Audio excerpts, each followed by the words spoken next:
श्री शिवाय नमस्तुभ्यम। हर हर महादेव। महाराष्ट्र के शारदा डिस्ट्रिक्ट के नंदुरबार में शिव महापुराण कथा 5 अप्रैल को पूर्ण हो गई है। इस वीडियो में आपको शिव महापुराण कथा में गुरुजी के द्वारा बताए गए 1 अप्रैल से लेकर 5 अप्रैल तक बताए गए सभी उपायों की जानकारी मिलने वाली है। इसीलिए वीडियो को पूरा देखें, क्योंकि अगर आपने 1 से 5 अप्रैल तक की शिव महापुराण कथा नहीं देख पाए हो तो सिर्फ कुछ मिनटों की वीडियो में पूरे 5 दिनों के शिव महापुराण कथा के उपायों की जानकारी मिलने वाली है। बढ़ते हैं पहले उपाय की ओर। गुरुजी ने 2 स्थान पर दीप लगाने से कभी भी पीछे मत हटो। गुरुजी ने कहा है 2 स्थान पर दीपक लगाने से आपको कभी भी पीछे नहीं हटना है। बहुत कर्जा हो गया है, बहुत कर्जे में लबालब हो गए हो, 2 जगह दीपक लगाना शुरू कर दो। पहला दीपक जो है बेल वृक्ष के नीचे, दूसरा दीपक जो है समी वृक्ष के नीचे। दोनों जगह दीपक लंबी बत्ती के और घी के लगेंगे। कितना ही कर्जा क्यों ना हो गया हो, वो चुक जाता है। ये उपाय आपको 3 से 5 बार करना है।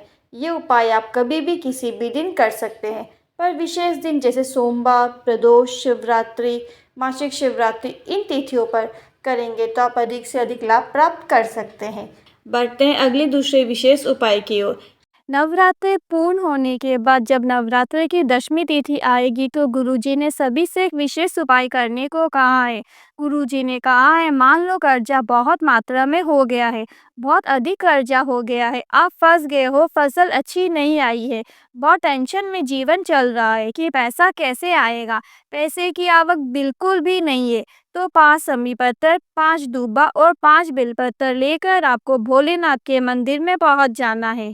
अपने हाथ में आपको 1 समी पत्थर, 1 दूबा और 1 बेलपत्र लेनी। तीनों चीजें अपने हाथ में लेना है। अपना नाम और गोत्र बोलने के बाद तीनों चीजों को कामना करते हुए शिवलिंग के ऊपर अर्पित कर देना है। ऐसा आपको दोबारा करना है, यानी कि दोबारा आपको 1 समी पत्थर, 1 दूबा और 1 बेलपत्र लेनी है और अपना नाम और गोत्र बोलकर शिवलिंग के ऊपर अर्पित कर देना है।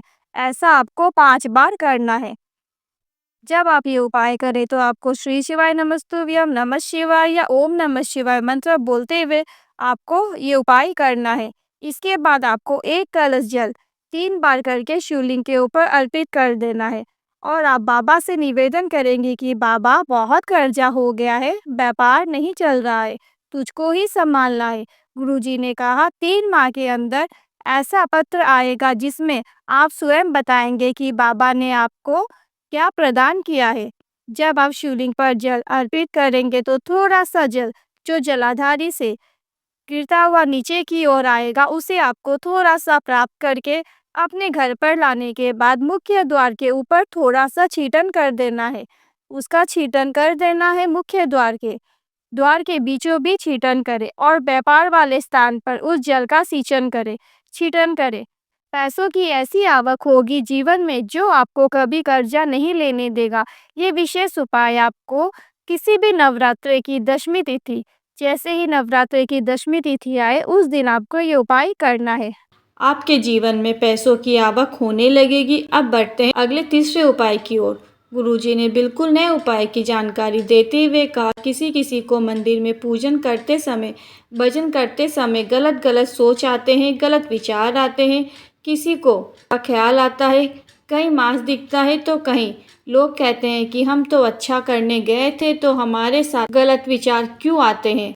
तो इस पर गुरुजी ने कहा, अगर आपके साथ ऐसा हो रहा है तो समझ लेना आपके ऊपर किसी के घर का ऐसा अन्न खा लिया है। मतलब आपने किसी के घर का ऐसा अन्न खा लिया है तो आप उसका प्रभाव है, तभी आपके साथ ऐसा हो रहा है।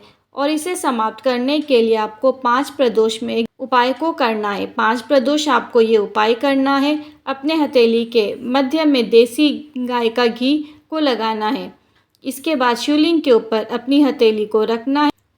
मतलब थोड़ा सा घी अपने सीधे हाथ की हथेली में रखना है और वही हाथ आपको शिवलिंग के ऊपर रखना है और इसके बाद वही हाथ आपको माता अशोक सुंदरी के स्थान पर रखना है। इस तरीके से आपको करना है, घिसना है।